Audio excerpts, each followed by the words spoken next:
Welcome back, everybody. Thank you for joining me here today so that we can discuss Children of the Corn Genesis. Despite the name Genesis, this is like the ninth movie in the series, if I'm counting correctly. Story here, once again, couple driving down an isolated stretch of highway, car troubles, they're completely stranded.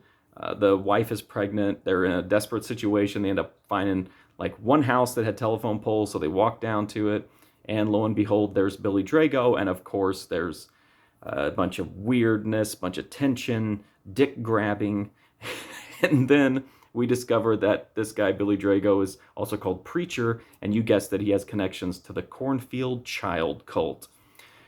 This movie Genesis is I didn't care for it at all. I think it's a little bit better than the last one that I watched, I think, but otherwise, it's worse than most of the ones in the series anyway. It's like the second worst in my opinion.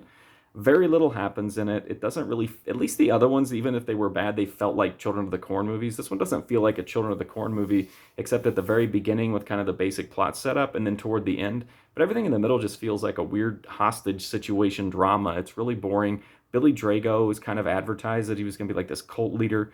The back of the DVD case says Manson-like figure. And I like Billy Drago. He's in a bunch of really fun movies where he gives colorful, interesting performances. This just isn't one of those projects for him. I don't know if it's because he didn't like the role or because he just couldn't do much with the material, but it's kind of pretty forgettable performance, and it definitely doesn't have a cool like Manson family vibe to it. It's just typical, basically like drama with a bunch of religion mixed in, and then eventually it turns into the cornfield child cult. I was pretty bored here. Let me see my notes.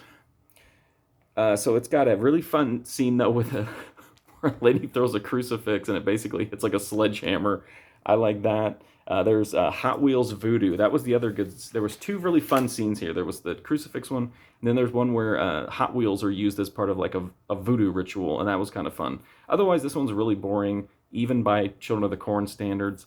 But it's the ninth movie, so by this point they're kind of beating a dead horse. If you want to see some more horror movie reviews or just movie reviews in general, you can go to my playlist here on YouTube in the movie review section. You also go to my website, markfusion.com, for thousands of reviews there. But thank you for watching this review, and if you're going to use your Hot Wheels for voodoo, make the most of it.